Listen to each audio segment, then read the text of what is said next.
स्वर्गमय होना चाहिए। सदगुरु कबीर साहब कहते हैं जीते जी सब कुछ होता है, सिर्फ समय का सदुपयोग करो। एक चित्रकार ने समय का खाका खींचा, चित्र बनाया, उसका जो सामने का चेहरा था वो बालों से ढक दिया गया और पीछे का पूरा सपाट। जब समय वो चित्र जब सामने किया गया, आप लोगों के सामने अगर आता है तो मुड़ के चला जाता है, तो आप उसे पकड़ना चाहें तो पकड़ नहीं सकते, क्योंकि उसके पीछे में कुछ पकड़ने का नहीं है। और सामने से जब आता है तो बालों से ढका चेहरा आपको समझ में नहीं आता। चित्रकार ने चित्र आपके जीवन के तरफ खींचा कि आपकी जो जवानी है, उस जवानी में जोश का जो पर्दा डाला गया,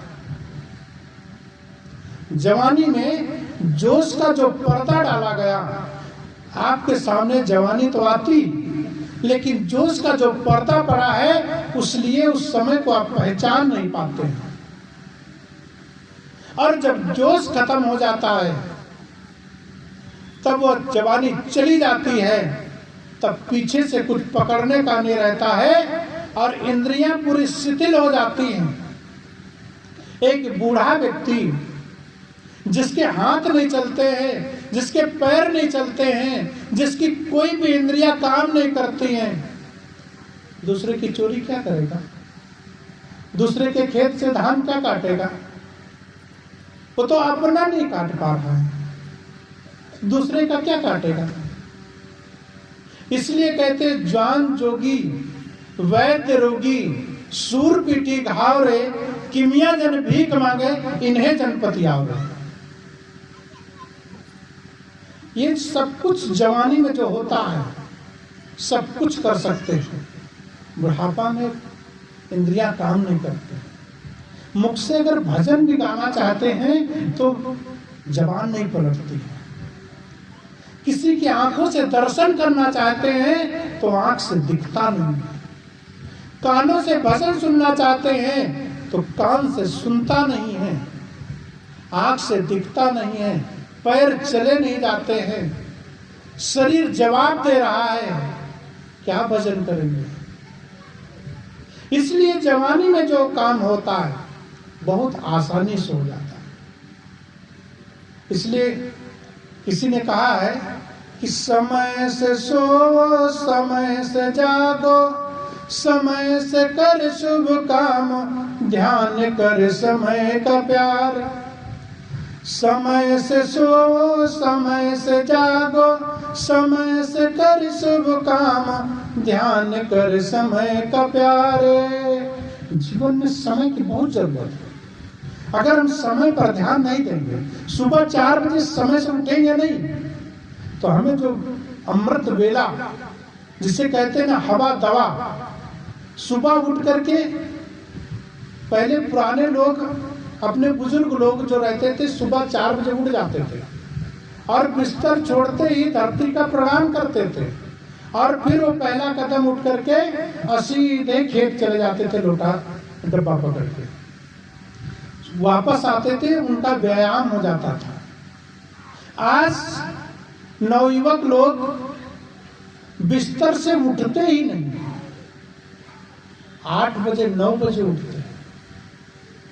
जो समय का सदुपयोग नहीं करेगा तो जीवन को क्या समझेगा? शरीर भी बेकार होगा, समय भी बेकार होगा। और जिस व्यक्ति का शरीर बेकार होगा, जिस व्यक्ति का समय नष्ट होगा, उसका जीवन तो बर्बाद होगा ही होगा।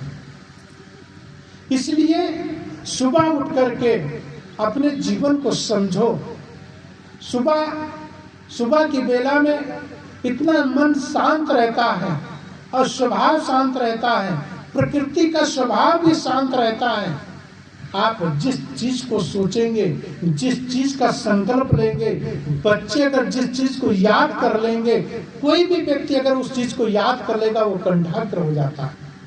सुबह उठ करके अगर जो बीमार व्यक्ति भी अगर जो बिना दवा के भी ठीक हो सकता है, क्योंकि शरीर का चलन होगा, मन का हिलन होगा और प्रकृति का जो मिलन होगा, सुबह सुबह जो हवा बहती है वो आपके शरीर में दवा का काम करेगी। इसलिए सुबह उठ करके अपने जीवन को कम से कम 5 मिनट, 2 मिनट, 10 मिनट, आधा घंटा बैठ करके अपने जीवन को समझने का प्रयास करें। अपने से प्रश्न करो। अपने से जो प्रश्न करोगे तो उसके उत्तर आपको मिलेंगे। अपने से प्रश्न करो, मैं कौन हूं? मैं कौन हूं? क्या इस संसार में सिर्फ केवल बच्चे पैदा करने के लिए आए हैं, खाने के लिए आए हैं, पेट भरने के लिए आए हैं?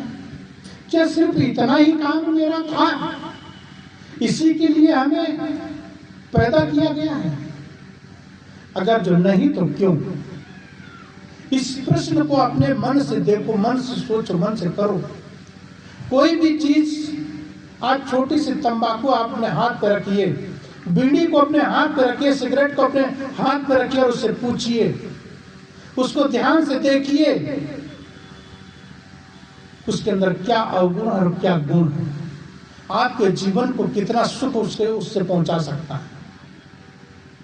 एक बार आपकी आत्मा धिक्कारती है, किसी का मन नहीं करता है दारू पीने का।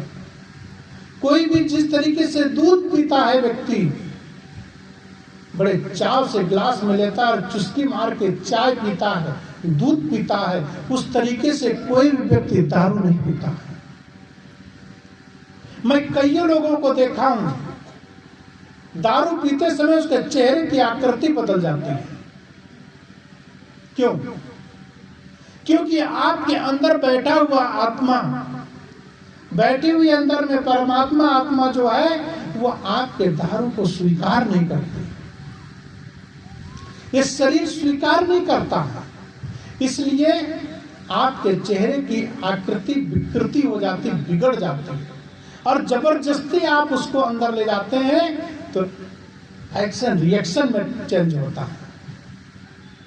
इसलिए मेरे प्यारे साथियों कि जीवन थोड़ा सा मिला है और थोड़े से जीवन को समझो।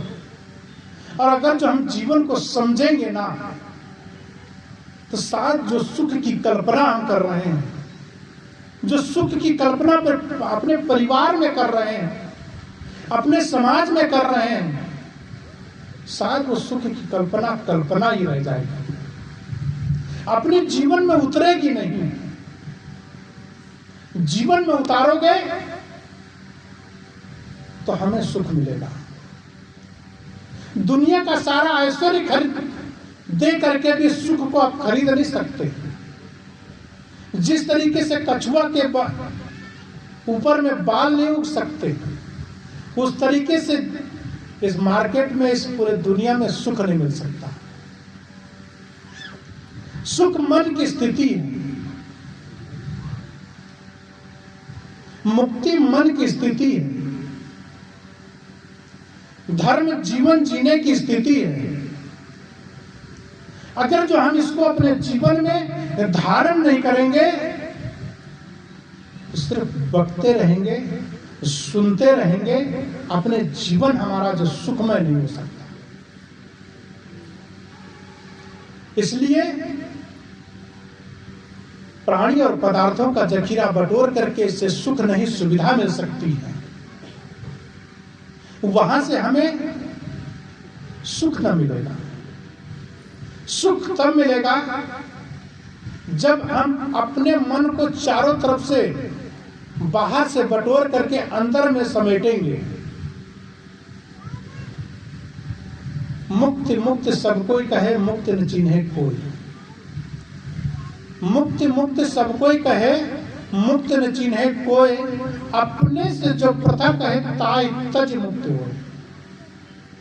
जिस मुक्ति की बात करते हैं बड़े बड़े मंचों से की जाती है, वह मुक्ति कहीं ऊपर नहीं टपकती, कहीं पेड़ों में नहीं लटकती है, कहीं व्यक्ति नहीं देता है, कहीं आपको मिलने वाली खरीदने से नहीं मिलती। वह हमें गुरु के भक्ति को जीवन जीना पड़ेगा। गुरु के भक्ति में अपने जीवन को खपाना पड़ेगा। और जब हम अपने जीवन को अगर खपाएंगे, वो जो सुंदर जो हमारे जीवन की आकृति होगी, तो लोग ही नहीं, पूरी की पूरी दुनिया आपको लोग भगवान कहेंगे। और राम को भगवान क्यों कहते हैं लोग? उन्होंने आदर्श जीवन जिया, और जब आदर्श जीवन जिया तब लोग उन्हें भगवान कहते हैं। कृष्ण को भगवान क्यों कहते हैं? उन्होंने आदर्श जीवन जिया। हमारे संत गुरुजन आदर्श जीवन जीते, इसलिए हम उनकी वाणी को सुनने के लिए लालायित, उनसे सुन करके अपने जीवन को प्रशस्त करते हैं। एक संत, इतना बड़ा आश्रम है ये, अगर एक संत यहां बैठ करके अगर भजन करता है, जीवन में आचरण करता है, वो कभी प्रवचन नहीं करता, कभी लोगों से मिलने भी नहीं जाता है, सिर्फ इस आश्रम में बैठ करके गुरु की भक्ति करता है, भजन करता है, त्याग और वैराग्य करता है, इस क्षेत्र में उसकी पूरी कीर्ति फैलती है, उसकी खुशबू फैलती है वैराग्य की, उसकी भक्ति की खुशबू फैलती है लोगों के दिलों में, और उससे जुड़ते जाते हैं। इसलिए हमारा जीवन, इसलिए कहते हैं कि मनुष्य तन सद्गुरु मिलना, मनुष्य का तन मिलना, सद्गुरु का मिलना, और मोक्ष की इच्छा होना, मुक्ति की इच्छा होना, सुख की इच्छा होना। जितने जितना हमारे अंदर ये प्रश्न उठेंगे, उतना उतना हमारे अंदर साधना बढ़ेगी, और जानने की और समझने की शक्ति बढ़ेगी। जितना जानेंगे उतना हम मन प्रफुल्लित होता चला जाएगा, और जब मन प्रफुल्लित होगा तो हमारा जीवन सुखमय होगा, शांतिमय होगा। इसलिए भक्ति की जरूरत है। इसलिए अपने मन को, मन से प्रश्न करो, मन को पूछो, उससे मन को फंसाओ मत, जीवन में उलझाओ मत। ये धर्म के ठेकेदारों के वाणी जाल में उलझो मत। सच्चा गुरु का रास्ता आपको मिला हुआ है, उस सच्चे गुरु के रास्ते पर अपने जीवन को जीने का प्रयास करो।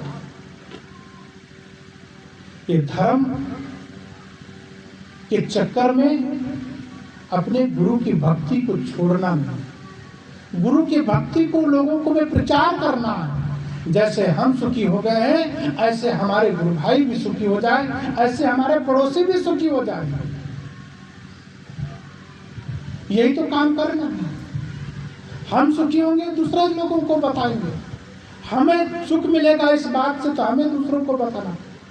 ये काम गुरु का काम करना है। और इसी तरीके से, जिस तरीके से आश्रम का विकास, इस आश्रम को किसी ने बना करके आपको दिया है, जब तक इसका विकास होगा, तब जब आप लोग यहाँ पर गुरु भक्ति की जैसे धारा बहाएंगे, जीवन को यहाँ पर सींचेंगे, और जीवन यहाँ से चलेगा, आपका सुधार होगा, परिवार स्वर्ग बनेगा, तो परिवार के अंदर रहने वाले देवी देवता कहलाएंगे।